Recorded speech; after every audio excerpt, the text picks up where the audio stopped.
আসসালামু আলাইকুম রহমতুল্লাহি ওবরাকাতুহ। ইন্নাল হামদুলিল্লাহ নাহমাদুহু ওয়া নুসাল্লি আলা রাসূলিহিল কারীম। সুপ্রিয় দর্শক, দেশের বাইরে যে যেখান থেকে এই মুহূর্তে আমাদের সাথে যুক্ত হয়েছেন সবাইকে স্বাগত জানাচ্ছি। আমি ওবায়দুল্লাহ আল কাফি। দেখছেন আপনাদের প্রিয় চ্যানেল নেক্সাস টেলিভিশনের নিয়মিত আয়োজন ব্যাকমেন্স বিস্কিটস নিবেদিত ইসলামী জীবন বিধান। সরাসরি সম্প্রচারিত আয়োজন শুরু করছি মহান রব্বুল আলামিনের পবিত্র নামে বিসমিল্লাহির রহমানির রহিম, যিনি এক এবং অদ্বিতীয়। পড়ছি তার শানে সুবহানাল্লাহি ওয়া বিহামদিহি আদাদা খালকিহি ওয়া রিদা নাফসিহি ওয়া জিনাতা আরশিহি ওয়া মিদাদা কালিমাতিহি। রাসূল করিম সাল্লাল্লাহু আলাইহি ওয়াসাল্লামের শানে পড়ছি আল্লাহুম্মা সাল্লি ওয়া সাল্লিম আলা আবদিকা ওয়া হাবিবিকা মুহাম্মাদিন ওয়া আলিহি ওয়া সাহবিহি আজমাইন। সুপ্রিয় দর্শক, আজকেও অন্যান্য দিনের মতো একটি নির্দিষ্ট বিষয় নিয়ে আলোচনা করব, আর তা হলো ইসলামে উত্তরাধিকার। এই চমৎকার বিষয়টি নিয়ে আলোচনা করার জন্য স্টুডিওতে আমন্ত্রিত হয়েছেন খ্যাতিমান ইসলামিক স্কলার মুফতি মুস্তাফিজুর রহমান হাফিজাহুল্লাহ, আরবি প্রভাষক, মর্তজাবাদ দারুল উলুম কামিল মাদ্রাসা নারায়ণগঞ্জ। চলুন আমরা শাইখের সাথে পরিচিত হয়ে নিচ্ছি। আসসালামু আলাইকুম রহমতুল্লাহ। ওয়ালাইকুম আসসালাম রহমতুল্লাহি ওয়া বারাকাতুহু। শেখ কেমন আছেন? জি আলহামদুলিল্লাহ, আল্লাহ রাব্বুল আলামিন ভালো রেখেছেন। আপনি কেমন আছেন? আলহামদুলিল্লাহ, আমিও ভালো আছি। আপনি অনেক কষ্ট করে দূর থেকে এসেছেন, আমাদেরকে সময় দিচ্ছেন। আমি আমার নেক্সাস পরিবারের পক্ষ থেকে আপনাকে অনেক অনেক শুকরিয়া জানাচ্ছি। অনেক অনেক ধন্যবাদ আপনাকেও। শুকরিয়া। সুপ্রিয় দর্শক, আপনাদেরকেও প্রীতি ও শুভেচ্ছা জানাচ্ছি যারা এই মুহূর্তে নেক্সাসের পর্দায় চোখ রেখেছেন এবং আয়োজনটি উপভোগ করছেন। সরাসরি সম্প্রচারিত আয়োজনে আপনিও যুক্ত হয়ে যাবেন স্ক্রিনে দেখানো নাম্বার ব্যবহারের মাধ্যমে। একই সাথে ফেসবুক এবং ইউটিউবে সরাসরি সম্প্রচারিত হচ্ছে এই আয়োজন। সেখানে মূল্যবান কমেন্টস করে আপনি আপনার অজানা বিষয়গুলো জানতে যাবেন। আমরা শাইখের মাধ্যমে সেগুলো জানানোর চেষ্টা করব ইনশাআল্লাহ। চলুন, উত্তরাধিকারের ব্যাপারে বলা হয়েছে যে ব্যক্তি উত্তরাধিকার এই জ্ঞান চর্চা করবে বা এই জ্ঞান সম্পর্কে জ্ঞাত থাকবে, জানবে, সে মূলত ইসলামিক জ্ঞান বিজ্ঞানের যা আছে এর পুরোটির অর্ধেকের আলেম সে হয়ে যাবে। খুবই গুরুত্বপূর্ণ। রব্বে করিম কোরআনুল করিমের মধ্যে সূরায় এই বিষয়ে তিনি আলোকপাত করেছেন। আমরা আজকে শাইখের কাছ থেকে এই বিষয়টি নিয়ে জানবো ইনশাআল্লাহ তাআলা। শেখ, দর্শকদেরকে আমরা যেমনটি বললাম, আপনি উত্তরাধিকার এই বিষয়টি নিয়ে আপনার বেশ পারদর্শিতা আছে, আপনি পড়িয়েও থাকেন খুব চমৎকারভাবে। আজকে আমরা আমাদের দর্শক শ্রোতাদের কল্যাণে আমরা জানতে চাই। আলহামদুলিল্লাহ রাব্বিল আলামিন, ওয়াসসালাতু ওয়াসসালামু আলা সাইয়্যিদিল আমবিয়া ওয়াল মুরসালিন নবিয়িনা মুহাম্মদ ওয়া আলা আলিহি ওয়া আসহাবিহি আজমাইন, আম্মা বা'দ।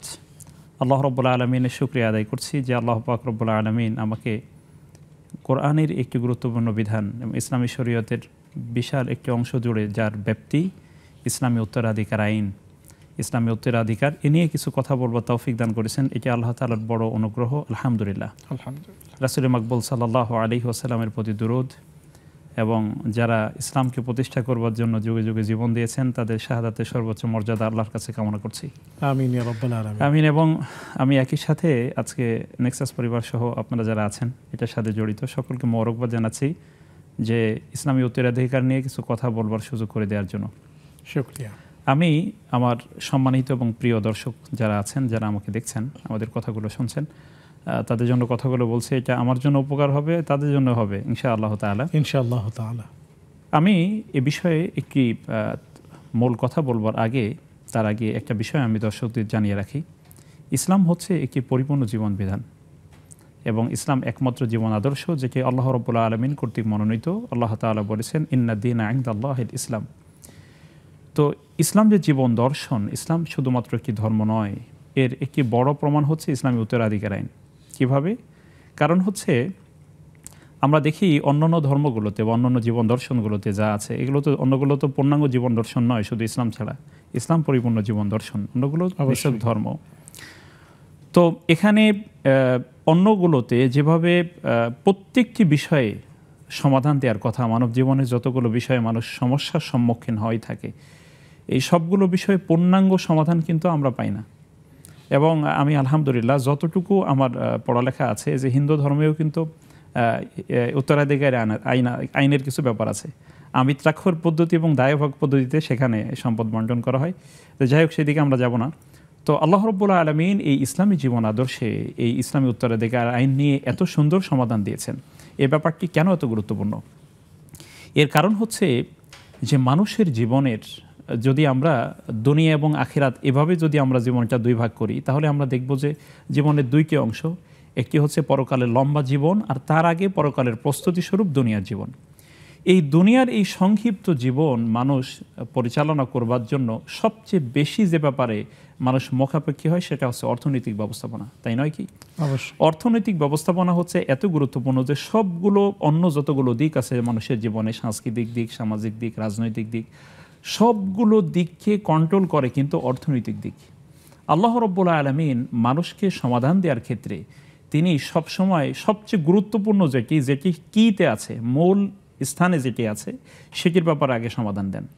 এবং আল্লাহ সুবহানাহু ওয়া তাআলা ইসলামী উত্তরাধিকারী আইনের মাধ্যমে এখানে এত সুন্দর করে সমাধান দিলেন যেগুলো অন্য সমস্ত জীবনের দিকগুলোকে নিয়ন্ত্রণ করতে পারে এবং মানুষের ভিতরে বিভেদ এবং মানুষের মধ্যে যে অর্থনৈতিক জটিলতা তৈরি হয় যেটি চূড়ান্ত পর্যায়ে খুনাখুনির রূপে কিন্তু চলে যায়।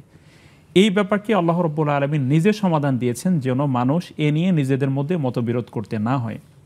ইসলামী উত্তরাধিকারী আইনের ব্যাপারে আমি একটু ধাপে ধাপে বলছি। একজন মানুষ মৃত্যুবরণ করবার পরে, মানুষ কিন্তু মৃত্যুবরণ করবার পরেই কিন্তু ইসলামী উত্তরাধিকার আইনের কাজ শুরু হয়। উনি জীবিত থাকা অবস্থায় কোনো ব্যক্তি যদি তার সম্পদকে বন্টন করে দেন, মালিকানা সাব্যস্ত হবে কিন্তু এই ব্যক্তির মৃত্যুর পরে। যদি তিনি লিখিত করে বা ওয়াকফ করে না দেন, তাহলে তার পরবর্তী বংশধর যারা জীবিত থাকবেন তারা এই ব্যক্তির, মৃত ব্যক্তির সম্পদের মালিকানার পূর্ণাঙ্গ লাভ করবেন এই ব্যক্তির মৃত্যুর পরে। তো কোনো একজন ব্যক্তির মৃত্যুর পরেই কিন্তু ইসলামী উত্তরাধিকারের ব্যাপারটি শুরু হয়। তো একজন ব্যক্তি মৃত্যুবরণ করবার পরে তার সম্পদগুলো কিভাবে বন্টন হবে তা নিয়ে শরীয়তের যে দৃষ্টিভঙ্গিগুলো আছে আমি ধাপে ধাপে সেগুলো বলছি। দেখুন, একজন ব্যক্তি মৃত্যুবরণ করবার পরে তার সম্পদগুলো প্রথমে ব্যয় করতে হবে দাফন কাফনে, এবং দাফন কাফনে সম্পদ ব্যয় করবার ক্ষেত্রে রাসূলুল্লাহ সাল্লাল্লাহু আলাইহি সাল্লামের যে হেদায়াত বা পথ নির্দেশনা সেটা হচ্ছে বিলা তাবজির ওয়ালা তাকদির। অপব্যয় করা যাবে না, অপচয় করা যাবে না। এই ব্যক্তি পৃথিবীর জীবনে যে ধরনের জীবনযাপন করতেন সেই ধরনের ব্যয়ের ক্ষেত্রে, তার দাফন কাফনের ক্ষেত্রে সেই পরিমাণ বা সেই ধরনের স্ট্যান্ডার্ড বা সেই মানই রক্ষা করতে হবে। অপব্যয় হবে না, অপচয় হবে না, অতিরঞ্জনও হবে না, কৃপণতাও করা যাবে না। তারপরে এই মৃত ব্যক্তির এই দাফন কাফনের পরবর্তীতে যে সম্পদগুলো বাকি থাকবে এই সম্পদগুলো দ্বিতীয় পর্যায়ে ব্যয় করতে হবে তার ঋণ পরিশোধের ক্ষেত্রে। তার ঋণ যদি তার ঋণ থেকে থাকে তাহলে সেই ঋণ পরিশোধের ক্ষেত্রে এই সম্পদটা ব্যয় করতে হবে। একটা গুরুত্বপূর্ণ কথা এখানে বলে রাখি, আল্লাহ নবী সাল্লাল্লাহু আলাইহি ওয়াসাল্লাম তিনি কিন্তু এই ঋণের ব্যাপারটি এতই গুরুত্ব দিয়েছেন যে তিনি যখন কোনো ব্যক্তির জানাজায় শামিল হতেন, জানাজায় শামিল হওয়ার আগে তিনি জিজ্ঞাসা করতেন এই ব্যক্তির উপরে কোনো ঋণ আছে কিনা। যদি ঋণ থাকতো তাহলে তিনি বলতেন তোমাদের কেউ ঋণকে পরিশোধ করতে পারবে এবং ওনার যারা আছেন পরবর্তী উত্তরাধিকারী, যদি তারা ঋণ পরিশোধের ব্যাপারে সক্ষম না হতেন, ঋণ থাকলে আল্লাহ নবী সাল্লাল্লাহু আলাইহি ওয়াসাল্লাম বলতেন তোমরা জানাজা তোমরা আদায় করে নাও, আমি জানাজা পড়বো না। সুবহানাল্লাহ। অর্থাৎ এখানে রাসূলুল্লাহ সাল্লাল্লাহু আলাইহি ওয়াসাল্লাম ঋণের ব্যাপারটি এত গুরুত্ব দিয়েছেন। তো ঋণ পরিশোধে দ্বিতীয় পর্যায়ে ব্যয় হবে। তৃতীয় পর্যায়ে এই ব্যক্তির যদি কোনো ওসিয়ত থাকে, ওসিয়ত। শেখ, আমরা তৃতীয় পর্যায় থেকেই আসব, একজন দর্শককে যুক্ত করে নিতে চাই। আসসালামু আলাইকুম ওয়া রাহমাতুল্লাহ। ওয়ালাইকুম আসসালাম ওয়া রাহমাতুল্লাহ। কেমন আছেন আপনারা? আলহামদুলিল্লাহ, আল্লাহর রহমতে আমরা ভালো আছি। জি, আমি সারা হোসেন শনির আকড়া ঢাকা থেকে বলছিলাম। স্বাগতম প্রিয় বোন, প্রশ্নটি করুন। ভাই, আমার 3টা প্রশ্ন ছিল জি সাহেবের কাছে। প্রথমটা হচ্ছে যে আগে তো আসলে বুঝতে পারি নাই, তখন তো এমনি সাধারণ ব্যাংকে রাখা ছিল কিছু টাকা। এখন যখন শোনার পরে আপনাদের এই অনুষ্ঠান, তখন আমি ইসলামী ব্যাংকে রাখলাম। কিন্তু এখন আবার অনেকে বলে যে ইসলামী ব্যাংকে রাখা দাও ঠিক হচ্ছে না। এখন আমরা আসলে কি করব, কি করা উচিত এই সম্পর্কে একটু জানতে চাই। আর দ্বিতীয় প্রশ্ন হচ্ছে যে জাওয়ালের নামাজ সম্পর্কে আমি শুনেছিলাম আপনাদের এখানে এখন 4 রাকাত পড়তে বলেছে, হলো আপনার একেবারে যখন ওয়াক্ত শুরু হয় তখনই জোহরের। এখন এই 4 রাকাত কি একসাথে পড়তে হয় না 2 রাকাত করে? এরপরে আমি আবার জোহরের 4 রাকাত সুন্নত পড়ব। আর তৃতীয় প্রশ্ন হলো যে আমরা যে অ্যাপ দেখে যে নামাজ পড়ি সবগুলো ঠিক থাকে, কিন্তু আসরের নামাজটা একটা অ্যাপে প্রায় 40 মিনিটের ডিফারেন্স। এখন আমি কি এই অ্যাপটা দেখে আসরের নামাজটা পড়তে পারবো কিনা? জি আসসালামু আলাইকুম। জি প্রিয় বোন, আমাদের সাথেই থাকুন, শায়েখ উত্তর দিবেন ইনশাআল্লাহ তাআলা। আসসালামু আলাইকুম ওয়া রাহমাতুল্লাহ। জি, ওয়ালাইকুম আসসালাম ওয়া রাহমাতুল্লাহ। হুজুর, আমি মোসাম্মদ নীলা বলছিলাম পাবনা সদর থেকে। স্বাগতম প্রিয় বোন, প্রশ্নটি করুন। জি, আমি দুইটা প্রশ্ন করতে চাইছিলাম। ফার্স্ট কোশ্চেন হচ্ছে, হুজুর, জুমাবারে যে আমরা জোহরের নামাজটা আদায় করি, তো আমি তো হচ্ছে জোহরের নামাজ 4 রাকাত যেরকম ফরজ, শুক্রবারেও সেই রকমই পড়ি, ব্যতিক্রম হয় না, করি না, কখনো জানি না তো করতে হয়। তো আমাকে একজন বলছে যে ছেলেরা তো মসজিদে জুমাবারের নামাজ 2 রাকাত ফরজ পড়ে, তো মেয়েদেরও নাকি সেটা পড়তে হয়। তো আসলে আমি তো 2 রাকাত পড়ি, জানতামই না, আসলে কোনটা সঠিক একটু বলবেন। জি, আর একটা প্রশ্ন হুজুর, বাসার পাশে যদি মসজিদ থাকে, কোনো ছেলে মানুষ যদি বাসাতে মানে আজান শোনার পরেও বাসাতে মানে মসজিদে গিয়ে নামাজ আদায় না করে বাসায় যদি তার ওয়াইফের সাথে ফরজ নামাজও জামাতে পড়ে, তাহলে কি সেটা সহি হয় নাকি আসলে তাকে মসজিদে গিয়ে পড়তে হবে? এটা জি। এটা একজন অবশ্য আমাকে করতে বলেছে, এই জন্য আমি প্রশ্নটা করলাম হুজুর। জি, জি। যে আরও কোনো প্রশ্ন? প্রিয় বোন, আমাদের সাথেই থাকুন, শায়েখ উত্তর দিবেন ইনশাআল্লাহ তাআলা। সুপ্রিয় দর্শক, দেখছেন আপনাদের প্রিয় আয়োজন ব্যাকম্যানস বিস্কিট নিবেদিত ইসলামী জীবন বিধান। সময় হলো একটি বিজ্ঞাপন বিরতিতে যাবার, ফিরছি একটু পর, আমাদের সাথেই থাকুন।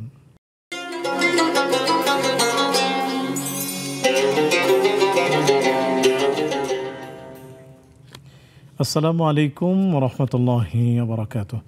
সুপ্রিয় দর্শক, বিরতির পর সাদর আমন্ত্রণ জানাচ্ছি আপনাদের প্রিয় আয়োজন ইসলামী জীবন বিধানে, নিবেদক ব্যাকম্যানস বিস্কিটস। আলোচনা করছেন মুফতি মুস্তাফিজুর রহমান, সাথে আছে আমি ওবায়দুল্লাহ আল কাফি। আলোচনা চলছে ইসলামী উত্তরাধিকার। আমরা শেখের কাছেই যাচ্ছি। শেখ, 3 নম্বর বলছিলেন, যদি আমাদেরকে বলতেন। জি, আলহামদুলিল্লাহ। একজন ব্যক্তির তার রেখে যাওয়া সম্পদ থেকে আমরা প্রথম 2টি ধাপ বলেছি, যে দাফন কাফনের সম্পদ ব্যয় হবে, তারপরে তার ঋণ যেগুলো আছে ঋণগুলো পরিশোধ করা হবে দাফন কাফনের পরে অবশিষ্ট সম্পদ থেকে। ঋণ পরিশোধের পরে তার ওসিয়ত যদি থাকে, তিনি যদি কোথাও কোনো ওয়াকফ করে যান যে না এতটুকু সম্পদ আমি কোথাও দিয়ে যাব, এবং সেই ওসিয়তটা পূর্ণ করতে হবে। সেই ওসিয়তটা কতটুকু করা যাবে? সর্বোচ্চ গোটা সম্পদের সমস্ত সম্পত্তি 3 ভাগের 1 ভাগ করা যাবে। আব্দুর রহমান ইবনে আউফ রাদিয়াল্লাহু তাআলা আনহু, তার রাসূলুল্লাহ সাল্লাল্লাহু আলাইহি ওয়াসাল্লামের একজন প্রসিদ্ধ সাহাবী, তার মৃত্যুর সময় যখন ঘনিয়ে আসে তখন রাসূলুল্লাহ সাল্লাল্লাহু আলাইহি ওয়াসাল্লাম তার কাছে গেলেন। তিনি বলেন, ইয়া রাসূলুল্লাহ, আমার তো অনেক সম্পদ আল্লাহ দিয়েছেন, আমি কি গোটা সম্পদ আমি ওয়াকফ করে দিব, আল্লাহর পথে খরচ করব? রাসূলুল্লাহ সাল্লাল্লাহু আলাইহি ওয়াসাল্লাম বললেন না। আল্লাহ রাসূল বললেন না, করো না। তখন তিনি বললেন, তাহলে কি আমি অর্ধেক দেব? বলল না, সেটাও না। তখন তিনি বললেন, তাহলে 3 ভাগের 1 ভাগ দেব? আল্লাহ রাসূল সাল্লাল্লাহু আলাইহি ওয়াসাল্লাম বলেন, হ্যাঁ দাও, 3 ভাগের 1 ভাগ, আসসুলুসু কাসীর। হ্যাঁ, 3 ভাগের 1 ভাগ ওসিয়ত করতে পারো, তথা ওয়াকফ করার নিয়ত থাকলে করতে পারো, তবে এটাই সর্বোচ্চ, এর বেশি করা যাবে না।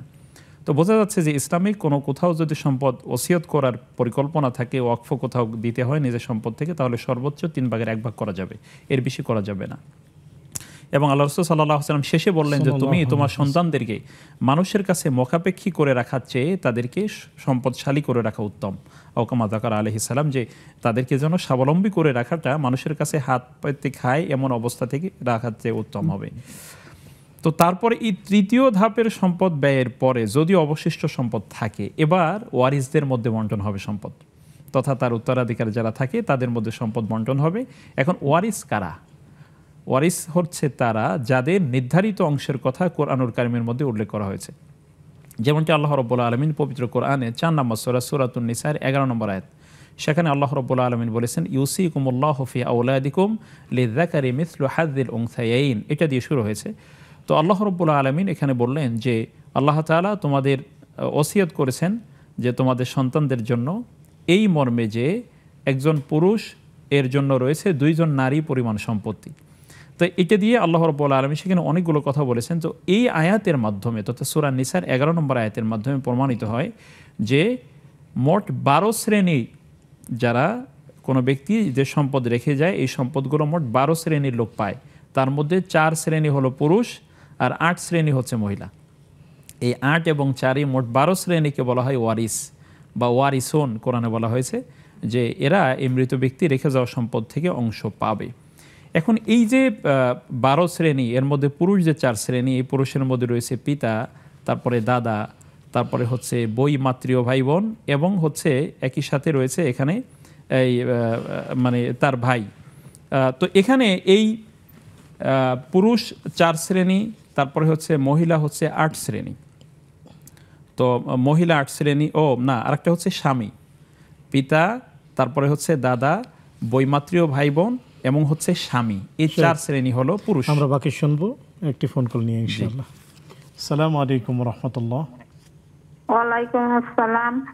জি, আমি ঢাকা থেকে বলছি। আমার একটা প্রশ্ন ছিল যে আমার মেয়ের বয়স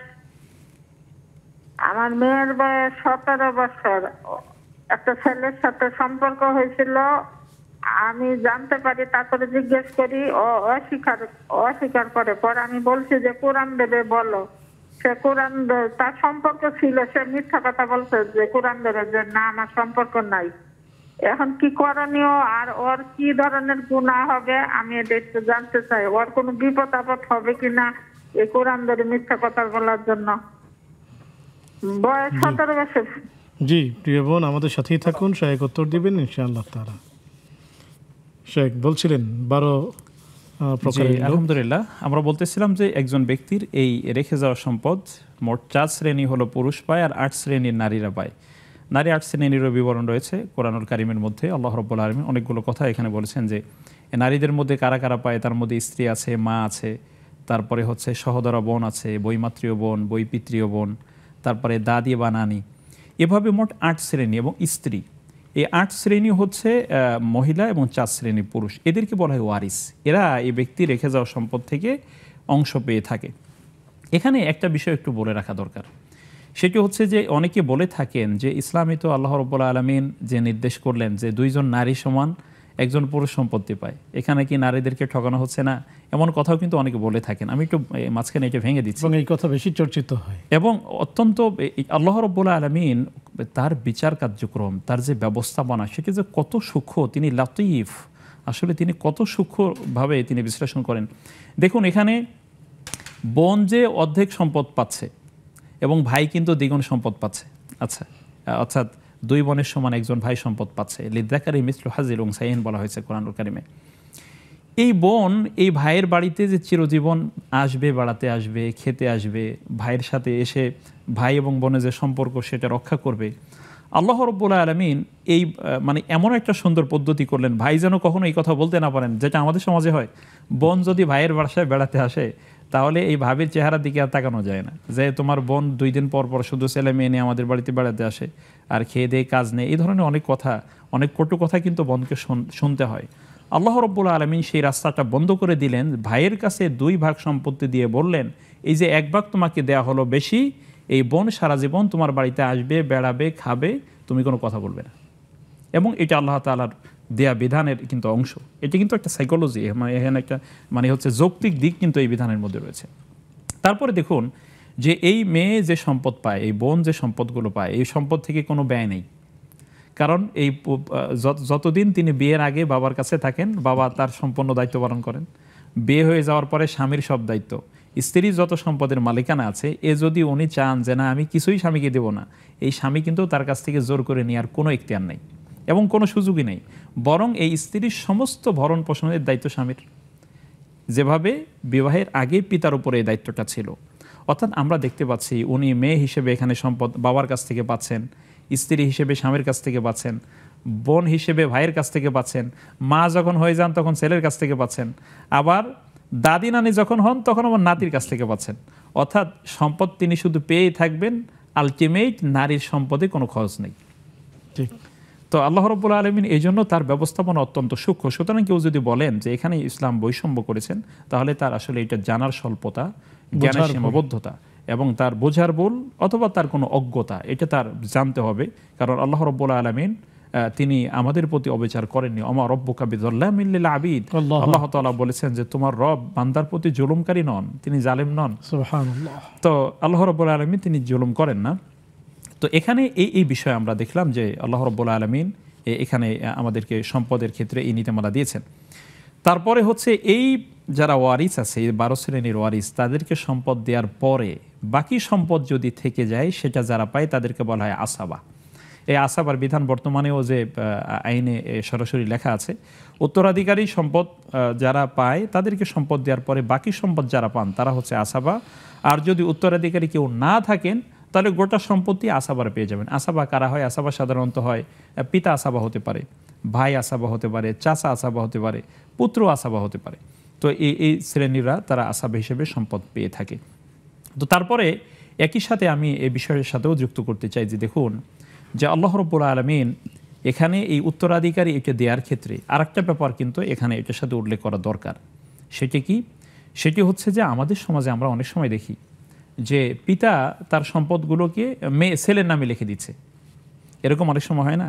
পিতা কত বড়, তিনি কিন্তু এটা একটা জুলুম করলেন সম্পূর্ণরূপে, যে ছেলেদেরকে সব সম্পদ লিখে মেয়েরা বিবাহ হয়ে গেছে এবং অনেক ভালো ধার্মিক মানুষ, তিনি নিজে মনে করেন যে ধর্মকর্ম পালন করছেন, দিন পালন করছেন, কিন্তু তিনি এমন একটা মানে অন্যায় কাজ করে বসলেন যে তিনি সমস্ত সম্পদগুলো ছেলেদের লিখে দিলেন, মেয়েদেরকে কোনো সম্পদ উনি দেবেন না। বলে মেয়েরা তো শ্বশুর বাড়িতে পাবেই, তো তুমি বাবা হিসেবে যে সম্পদ তোমাকে তাকে দেয়ার, তা আপনি সেটা তো তাকে দিতে হবে, এটা তো আল্লাহ তাআলার দেয়া বিধান হক।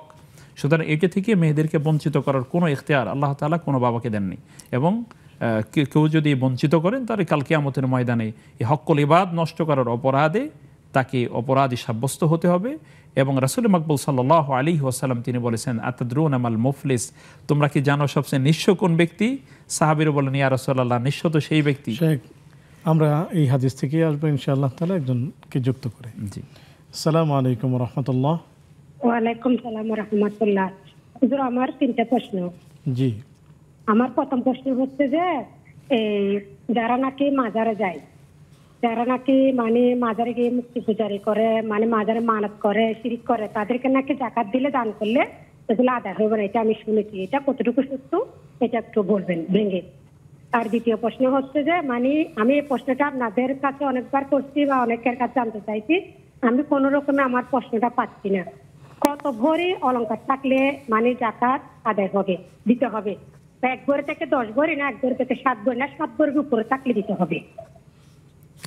আর তৃতীয় প্রশ্ন হচ্ছে যে মানুষ যখন মারা যায় তার আমলের দরজা বন্ধ হয়ে যায়, কিন্তু 3টি আমল নাকি জারি থাকে। একটা হচ্ছে এক সন্তান রেখে গেলে, আর কোনো ভালো কাজ করে গেলে, আরেকটা কি, এটা একটু ভেঙে বলবেন।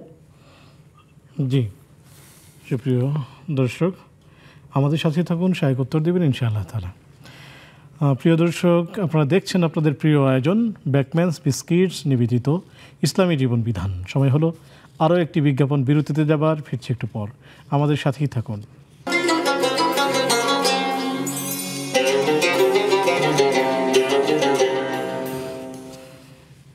আসসালামু আলাইকুম ওয়া রাহমাতুল্লাহি ওয়া বারাকাতুহু। সুপ্রিয় দর্শক, বিরতির পর সাদর আমন্ত্রণ জানাচ্ছি আপনাদের প্রিয় আয়োজন ইসলামী জীবন বিধানে নিবেদক বেকম্যানস বিস্কিটস। আলোচনা করছেন শেখ মুফতি মুস্তাফিজুর রহমান, সাথে আছি আমি ওবায়দুল্লাহ আল কাফি। আলোচনা চলছে ইসলামী উত্তরাধিকার। আমরা শেখের কাছে যাচ্ছি। শেখ বলছিলেন সর্বশেষ রাসূলুল্লাহ সাল্লাল্লাহু আলাইহি ওয়াসাল্লামের একটা হাদিস থেকে আমরা আলোচনা শেষ করেছিলাম, সেটা দিয়ে শুরু করতে যাচ্ছি।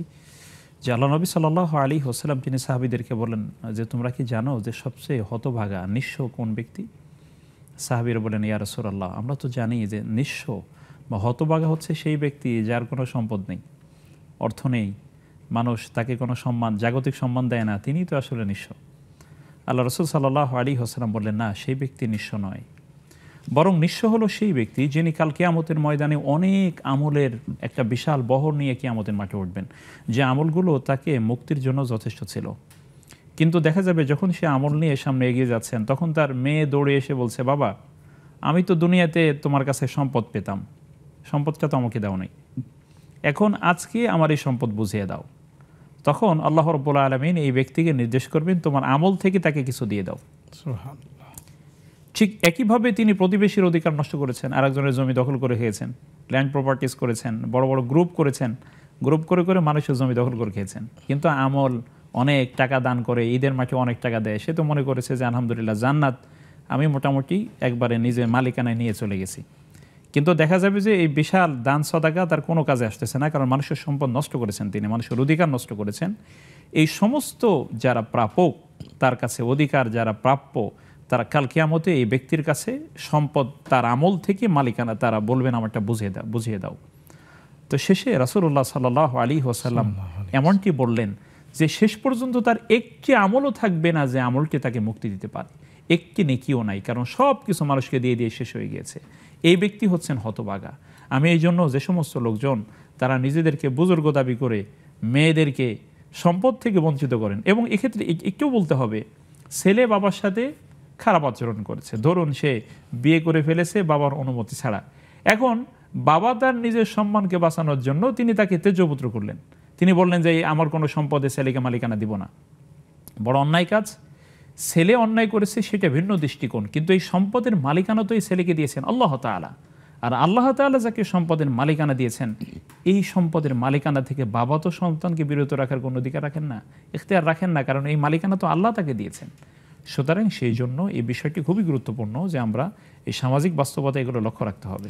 শেখ, আমরা আলোচনা শুনবো, খুবই চমৎকার আলোচনা। আমি ব্যক্তিগতভাবে উপকৃত হচ্ছিলাম, নিশ্চয়ই আমার দর্শক শ্রোতা যারা আছেন তারা উপকৃত হচ্ছেন। তবে আমাদের হাতে বেশ অনেকগুলো প্রশ্ন জমা হয়েছে, আমরা আপনার কাছে জানতে চাচ্ছি। ইসলামী ব্যাংক, আমাদের এই দর্শক আগে ভিন্ন ব্যাংকে, ইসলামিক ব্যাংকে টাকা রাখতেন, তো এখান থেকে বারবার সুদের ভয়াবহতার কথা বলার পরে তিনি ইসলামী ব্যাংকে টাকা রাখছেন। এখন কেউ বলছে যে ইসলামী ব্যাংকে রাখলেও ঠিক হচ্ছে না, আসলে কি করবেন জানতে চেয়েছেন। তো ব্যাংকিং ব্যবস্থা আমাদের দেশে যে দুই ধরনের ব্যবস্থা প্রচলিত আছে, একটা কনভেনশনাল ব্যাংকিং ব্যবস্থা যেটা আমরা সাধারণ ব্যাংকিং বলে, আর একটা ইসলামী ব্যাংকিং ব্যবস্থাপনা। যে সমস্ত ব্যাংকগুলো বা যারা পূর্ণাঙ্গ শরিয়া বোর্ড আছে যাদের, যেমন ইসলামী ব্যাংক বাংলাদেশ লিমিটেড, তাদের পূর্ণাঙ্গ শরিয়া বোর্ড আছে। তো পূর্ণাঙ্গ শরিয়া বোর্ড যাদের আছে এবং যারা বলে যে আমরা সম্পূর্ণরূপেই আলাদা শরিয়া বোর্ড দিয়ে এগুলো কি করি, মনিটরিং করি বা বিচার বিশ্লেষণ করি, বিনিয়োগের ক্ষেত্রে আমরা লক্ষ্য রাখি, এই সমস্ত ব্যাংকে তিনি টাকা বিনিয়োগ করতে পারবেন ইনশাআল্লাহ। আল্লাহ তাআলা এই বনকে হায়াতে তৈয়বা দিন এবং হালাল রুজির উপরে প্রতিষ্ঠিত রাখুন। এখন যারা বলছেন যে আসলে ইসলামী ব্যাংকে রাখা অন্য ব্যাংকে রাখে একই কথা, এটা ভুল কথা। কারণ ওনাদেরকে টাকা দেওয়ার পরে ওনারা যদি সেক্ষেত্রে শরিয়া বিরোধী কোনো কাজ করেন সেই দায়িত্ব তাদের, এই দায়িত্ব আমাদের না। যখন দুইটি মন্দ থাকে তখন কম মন্দকে বেছে নিতে হয়, আর কোনো ব্যবস্থাপনাই যেখানে নেই সেখানে যেটা যতটুকু আছে সেটাই বেছে নিতে হবে। আল্লাহ শুকরিয়া, জাযাকুমুল্লাহ। শেখ, জাওয়ালের নামাজ কত রাকাত পড়তে হয় এবং কখন পড়তে হয়? এখানে বেশ ব্যাপার হচ্ছে যে উনি জাওয়ারের যে কথা বলেছেন, জোহরের নামাজের আগে যে সালাতটা, একে দ্বিপ্রহরের আগে পড়তে হবে। ঠিক দুপুর যখন হয়ে যায় তথা একদম সূর্য যখন একদম মাঝামাঝি চলে আসে তার আগে পড়লে ইনশাআল্লাহ যথেষ্ট হবে, তিনি তাকে সওয়াব পেয়ে যাবেন ইনশাআল্লাহ। কত রাকাত পড়বেন? সে 2 করে 4 রাকাত পড়লেই যথেষ্ট, বেশি যদি পড়তে চান সেটা তার ইচ্ছা। জাযাকুমুল্লাহ।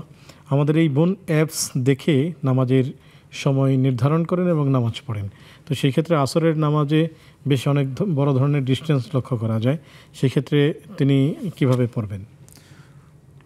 ব্যাপার হচ্ছে যে আসরের সালাতের ওক্তের ব্যাপারে কথা আছে যে কখন ওক্তটা শুরু হয়। তো উনি অ্যাপস দেখে যদি তিনি সালাত আদায় করেন তার সালাত যথেষ্ট হবে, বিশুদ্ধ হয়ে যাবে ইনশাআল্লাহ। কারণ মাযহাবি ইখতিলাফ বা আল্লাহ রাসূল সাল্লাল্লাহু আলাইহি ওয়াসাল্লামের যে বর্ণনাগুলো আছে সেটার মাধ্যমে কোনো একটা বস্তুর ছায়া দ্বিগুণ, কোনো বস্তুর ছায়া একগুণ, এ নিয়ে যেহেতু কথা আছে, অসুবিধা নেই, যে কোনো একটার উপর আমল করলে ইনশাআল্লাহ তার সালাত হয়ে যাবে। শুকরিয়া, জাযাকুমুল্লাহ।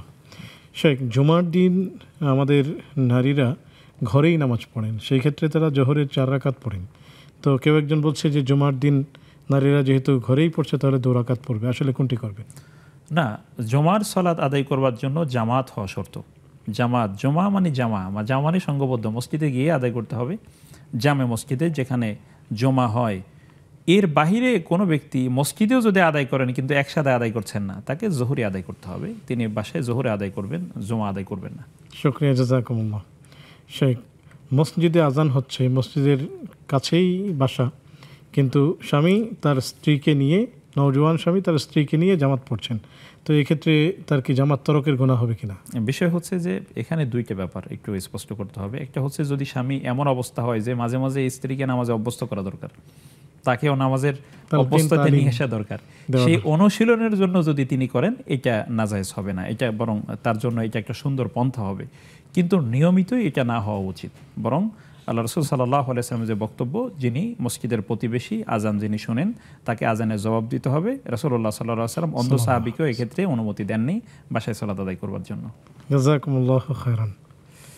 শেখ, মেয়ের বয়স 17 বছর, তিনি সম্পর্কে জড়িয়েছেন, মা বলেছেন তুমি কোরআন ধরে বলো, তো সে কোরআন ধরেও মিথ্যা বলেছে। তো এক্ষেত্রে আসলে এই যে সম্পর্ক, তার কতটুকু গুনার ভয়াবহতা, এবং সে যে এই কোরআন ছুঁয়ে মিথ্যা বলেছে তার জন্য কি গুনাহ হয়েছে কিনা? যে চমৎকার। আসলে এই যে দুইটা গুনাহ একসাথে হলো তার। একটা গুনাহ তিনি তো মন্দ করছেন এবং তিনি মন্দ কাজ করছেন, বিবাহের আগে বিবাহ বহির্ভূত যে সম্পর্ক, এটা হারাম সম্পর্ক। এবং এই গুনাহটা হচ্ছে এতটা সেন্সিটিভ এবং মারাত্মক যে কোনো একজন ব্যক্তি নামাজ পড়ছে কিন্তু সে আরেকজন মেয়ের সাথে সম্পর্ক, তার অবৈধ সম্পর্ক, এই নামাজরত অবস্থায় তার গুনাহ হচ্ছে। নাউযুবিল্লাহি মিন যালিক। 24 ঘন্টা গুনাহ হয় বিবাহ বহির্ভূত সম্পর্কে, তিনি আল্লাহর সামনে থাকা অবস্থায় গুনাহ হচ্ছে, নাউযুবিল্লাহ। সুতরাং এই হচ্ছে একটা পাপ। দ্বিতীয় হচ্ছে যে তিনি আবার কোরআন ছুঁয়ে মিথ্যা বলছেন, আরেকটা পাপ। সুতরাং তিনি অবশ্যই অপরাধী হবেন। এই জন্য আমি বলবো এই মাকে, যে মেয়েকে বোঝানো দরকার, মেয়েকে দিন শেখানো দরকার। এখন যে মা এই প্রশ্নটি করেছেন তার কাছে আমার আরেকটা বিষয় জানার থাকবে যে এই মা কি এই মেয়েকে ছোট থেকেই ইসলামের বিধান অনুশীলন তাকে করিয়েছেন কিনা। যদি না করিয়ে থাকেন, তার গাফলতির কারণে যদি মেয়ে লাঞ্ছিত হয়ে যায়, তাহলে এই মাও দায়ী হবেন এই গুনার সাথে, বা মা আল্লাহ তাআলা আমাদেরকে হেফাজত করুন। শেখ, এই ক্ষেত্রে আপনি কি মনে করেন যে আমাদের রাসূল করিম সাল্লাল্লাহু আলাইহি ওয়াসাল্লামের যে পদ্ধতি, যে মেয়েরা এবং ছেলেরা যদি প্রাপ্তবয়সে উপনীত হয়, সেক্ষেত্রে গার্ডিয়ানের পক্ষ থেকেই যদি বিবাহ শাদীর ব্যবস্থা করে দেওয়া হয়, এক্ষেত্রে এই গুনাহের প্রবণতা কমবে কিনা? অনেক বেশি কমবে। আপনি নিশ্চয়ই জেনে থাকবেন যে পৃথিবীতে যে সমস্ত দেশগুলোতে ব্যভিচার প্রবণতা খুব কম, সৌদি আরবে আমি পড়ালেখা করেছি, ইয়ামান তথা ইয়ামানের লোক সৌদিতে থাকে, তো আমার সাথে একসাথে মাস্টার্স করেছে। দেখা যাচ্ছে যে খুব অল্প বয়সেই তিনি বাবা হয়ে গেছেন। জিজ্ঞাসা করলাম, বললো যে আমরা ছাত্র জীবনে বিয়ে শাদী করে ফেলেছি এখন, এবং দেখা যাচ্ছে যে আমরা তখন বিয়ে করি নেই, তখন ইতিমধ্যে সে 2-3 জনের বাবা। তো এখন যদি এরকম, এই কারণে ইয়ামানে কিন্তু ব্যভিচার খুবই কম। পৃথিবীর সবচেয়ে কম অন্যায় যে সমস্ত দেশে হয় তার মধ্যে অন্যতম হচ্ছে ইয়ামান। এর প্রথম কারণ বা একমাত্র কারণ হলো তারা প্রাপ্তবয়স্ক হলেই বিবাহের ব্যবস্থা করে দেয়। এমনকি যদি বাবা মা সচেতনভাবে করে থাকেন বা করেন, আলহামদুলিল্লাহ এখন অনেক ফ্যামিলি সচেতন হচ্ছেন, অনেক সচেতন হচ্ছেন, নিজের পায়ে দাঁড়াতে দাঁড়াতে তার অবস্থা খারাপ। এর আগে যদি সুন্দরভাবে সামাজিকভাবে সহজে বিয়েকে সহজ করে দেওয়া হয়, তাহলে এক্ষেত্রে সমাজের অন্যায় অনেক কমে আসবে, আল্লাহ তাআলার বরকতে নেমে আসবে। আমাদের যে বোন প্রশ্ন করলেন তার মেয়ে 17 বছর বয়স সম্পর্কে জড়িয়েছেন, আমাদের এই দর্শকের ব্যাপারে আপনার কি পরামর্শ থাকবে? দ্রুত বিয়ের ব্যবস্থা করার কোনো পরামর্শ থাকবে? প্রথম হচ্ছে যে অবশ্যই বিয়ের বিষয়টি গুরুত্ব বেশি দেওয়া দরকার। বরং এটা যত সহজ, ওনারা হয়তো সমাজকে মেনে নেওয়ার জন্য অনেক সময় বলে যে এখন এই বয়সে বিয়ে দিব, আমার ইজ্জত কোথায় যাবে, এত ক্যালকুলেশন করার দরকার নেই।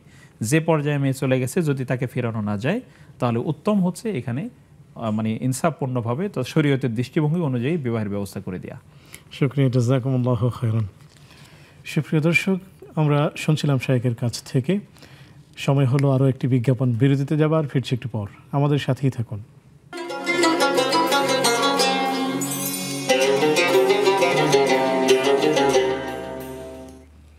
আসসালামু আলাইকুম রহমতুল্লাহি বারাকাতুহু। সুপ্রিয় দর্শক, বিরতির পর সাদর আমন্ত্রণ জানাচ্ছি আপনাদের প্রিয় আয়োজন ইসলামী জীবন বিধানে। নিবেদক বেকম্যানস বিস্কিটস। আলোচনা করছেন মুফতি মুস্তাফিজুর রহমান হাফিজাহুল্লাহ, সাথে আছি আমি ওবাইদুল্লাহ আল কাফি। আলোচনা চলছে ইসলামী উত্তরাধিকার, সেই সাথে পেয়েছি বেশ কিছু প্রশ্ন, জানতে চলে যাচ্ছি সরাসরি শায়েখের কাছে। শেখ, খুবই চমৎকার উত্তরগুলো আমরা আপনার কাছ থেকে জেনে নিলাম।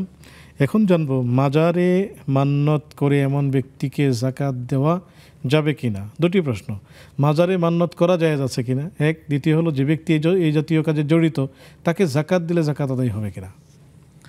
প্রথম বিষয় হচ্ছে যে এই যে মান্নত করার ক্ষেত্রে মাজারেও মানত করা তো বৈধ নয়, এবং এক্ষেত্রে উনি বৈধ কোনো স্থানেই তিনি মানত করবেন, মাজারে মানত করবেন না। মাজারে মানত করে ফায়দাটা কি, উপকার কি? যিনি মরে গেছেন তিনি কিছু পাবেন না। সুতরাং কোনোভাবেই কোরআন এবং সুন্নাহ এটা সমর্থিত নয়। এক কথাই বললাম, অনেকগুলো দালিলিক কথা আছে, এগুলো বলতে চাচ্ছি না। দ্বিতীয় বিষয় হচ্ছে মাজারে উনি দেন, এমন ব্যক্তি মাজারে মানত করেন বা মাজারে টাকা পয়সা দেন, এটা জানেন প্রকাশ্যে, তাহলে তো তিনি যাকাত পাওয়ার হকদার না, তো তিনি হওয়ার কথা না আর কি, যেহেতু তিনি ওখানে মানত করেন।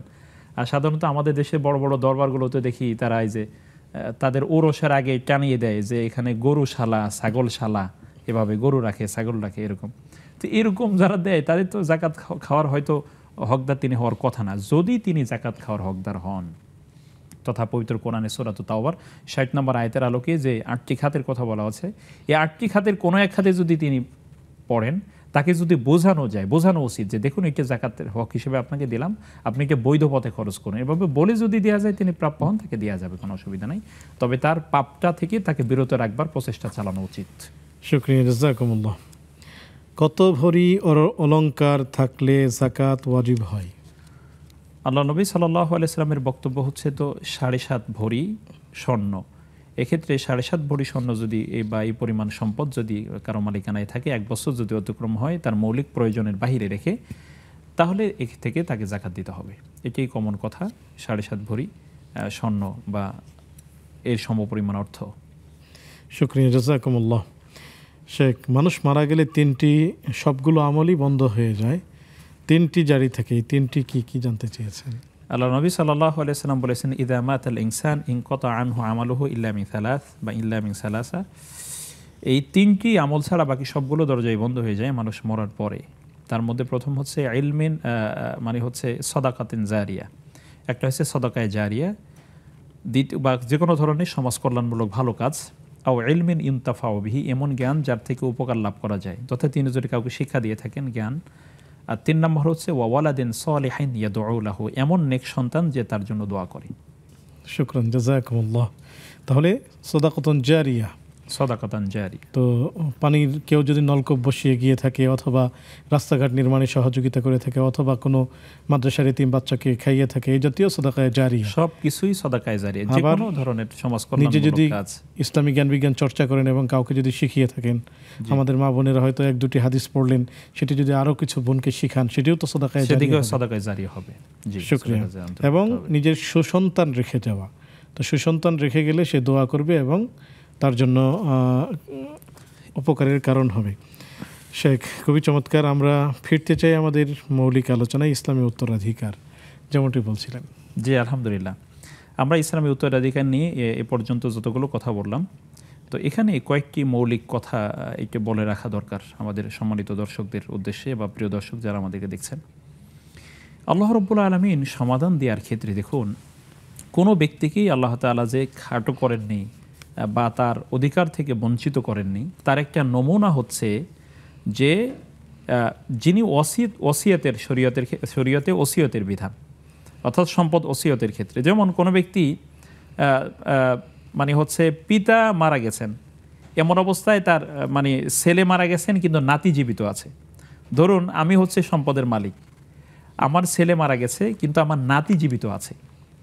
এখন এই আমার সম্পদেই তো আমার ছেলে মালিকানা লাভ করেনি, যেহেতু আমি জীবিত, তাহলে তার ছেলে মালিকানা তো লাভ করবে না। সেক্ষেত্রে আল্লাহ রাব্বুল আলামিন একটি সুন্দর সমাধান দিয়েছেন, চমৎকার। এই নাতি যেন অধিকার থেকে বঞ্চিত না হয়, সেই জন্য দাদাকে তথা আমাকে বলে দেয়া হলো যে আমি যেন এই নাতির জন্য সম্পদ ওসিয়ত করে যাই। এটা ওয়াজিব, হাক্কান আলাল মুত্তাকিন, যে এটা মুত্তাকি যারা, মুহসিনিন যারা, এটা তাদের উপরে হক যে এমত অবস্থায় নাতি যেন সম্পদ থেকে বঞ্চিত না হয়, দাদা হিসেবে আমাকে কিছু সম্পদ তার জন্য লিখে দিতে হবে। দেখুন যে এই নাতি ভবিষ্যতে সম্পদ থেকে বঞ্চিত হবে, চাচারা তাকে সম্পদ দিবে না, ধরেন যে চাচারা দিল না, বাবা ছোটবেলায় মারা গেছে, এই জন্য এখন অহরহ হচ্ছে কিন্তু আমাদের সমাজে এগুলো। সেই জন্য আল্লাহ রাব্বুল আলামিন এই দাদাকে বললেন তুমি নাতির জন্য একটা পরিমাণ সম্পদ তুমি ওসিয়ত করে যাবে, এবং এটা ইসলামের একটি সৌন্দর্য। একই সাথে আমি এটি বলতে চাই, আল্লাহ নবী সাল্লাল্লাহু আলাইহি ওয়াসাল্লামের হাদিসে এটি শুরুতে বলা হয়নি কিন্তু বলে নেওয়া দরকার, যে আল্লাহ নবী সাল্লাল্লাহু আলাইহি ওয়াসাল্লাম ইরশাদ করেছেন এভাবে যে তাআল্লামুল ফারাইদা ওয়া আল্লিমুহান নাস ফাইন্নাহা নিসফুল ইলম, আও কামা ক্বালা আলাইহি সাল্লাতু ওয়াসসালাম। রাসূল সাল্লাল্লাহু আলাইহি ওয়াসাল্লাম যেমনটি বলেছেন যে তোমরা নিজেরা এই উত্তরাধিকারের আইন তথা ফারাইজ এগুলো শিখো এবং এগুলো মানুষকে তোমরা শেখাও, কেননা ফাইন্নাহা নিসফুল ইলম, কেননা এটা হলো সমস্ত ইসলামী যে জ্ঞানগুলো আছে, জ্ঞান তো আসলে তো ডিফাইন করা যায় না, এটা তো হচ্ছে অ্যাবসলিউট জিনিস। এই যে সমস্ত জ্ঞান, এই জ্ঞানের অর্ধেক হচ্ছে এই ফারাইজের জ্ঞান।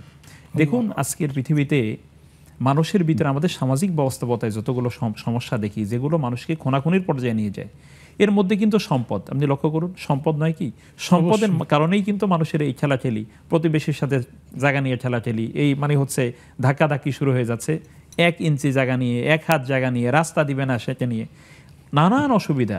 তো আল্লাহ রাব্বুল আলামিন এই জায়গাগুলো এই জন্য পরিষ্কার করে দিয়েছেন।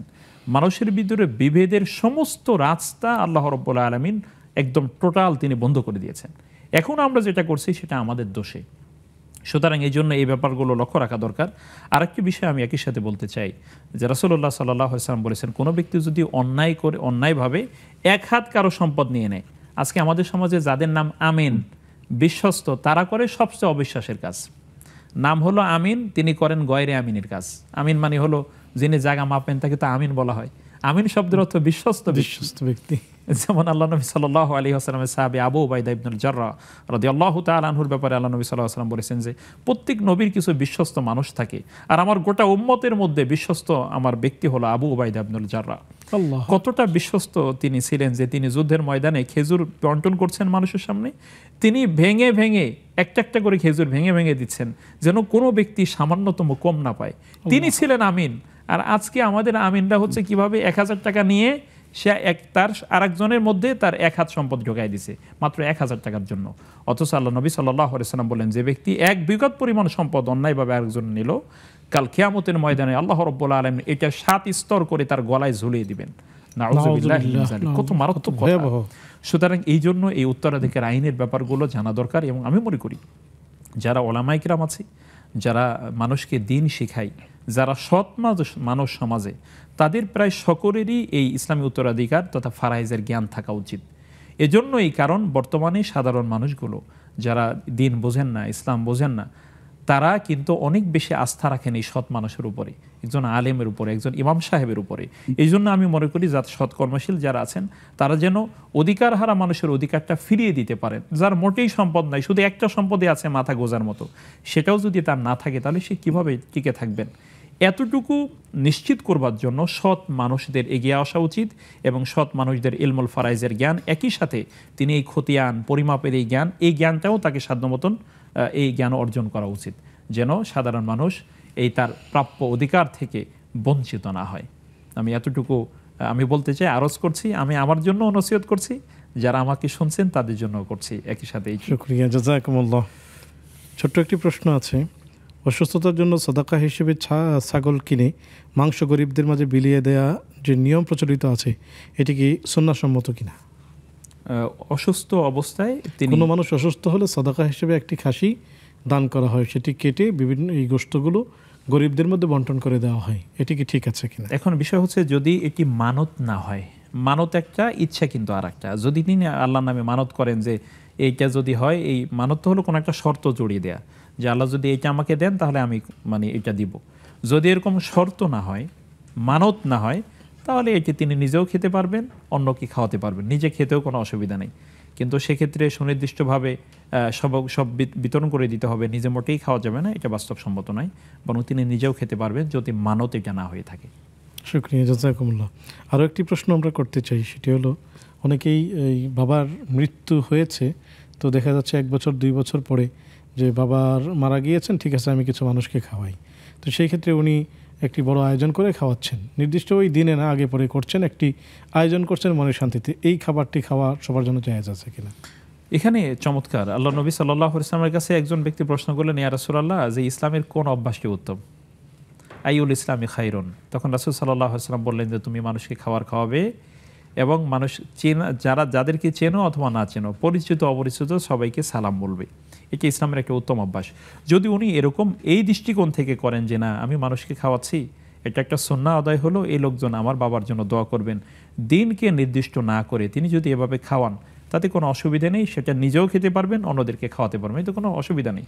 কিন্তু এটা আবশ্যক করে নেওয়াটা হলো ব্যাপার, যে আমি এটা করতেই হবে, না করলে অসুবিধা। যেমনটা আমাদের সমাজে অনেকে করে যে মেয়ের বিয়ে দিচ্ছে, সেজন্য যৌতুক দিতে হবে, সেজন্য টাকা ব্যাংক থেকে সুদের টাকা এনে তারপরে বিয়ের আয়োজন করতেছে। নাউযুবিল্লাহ। সুতরাং এরকম আমরা বিদায় নেব, এটা যেন না হয় আর কি। অনেক উপকারী আলোচনা আমাদেরকে উপহার দেওয়ার জন্য আপনাকে অনেক অনেক শুকরিয়া জানাচ্ছি। ধন্যবাদ আপনাদেরকেও। সুপ্রিয় দর্শক, আপনাদেরকেও অনেক অনেক শুকরিয়া জানাচ্ছি যারা এই পর্যন্ত আমাদের সাথে ছিলেন। উত্তরাধিকার আইন, রাসূল করিম সাল্লাল্লাহু আলাইহি ওয়াসাল্লাম যেমনটি বললেন, তাআল্লামুল ফারায়েদ ওয়া আল্লিমুহান নাস, তোমরা ফারায়েদ শিখো এবং অন্যদেরকে শিক্ষা দাও, এটি হলো অর্ধেক ইলম। আল্লাহ রাব্বুল আলামিন এটি শিখে এবং আমাদের বাস্তব জীবনে সেটিকে বাস্তবায়িত করার তৌফিক দান করুন। আজকের মতো বিদায় নিচ্ছি, আগামী পর্ব দেখার আমন্ত্রণ জানিয়ে সে পর্যন্ত ভালো থাকুন, সুস্থ থাকুন। আসসালামু আলাইকুম ওয়া রাহমাতুল্লাহি ওয়া বারাকাতুহু।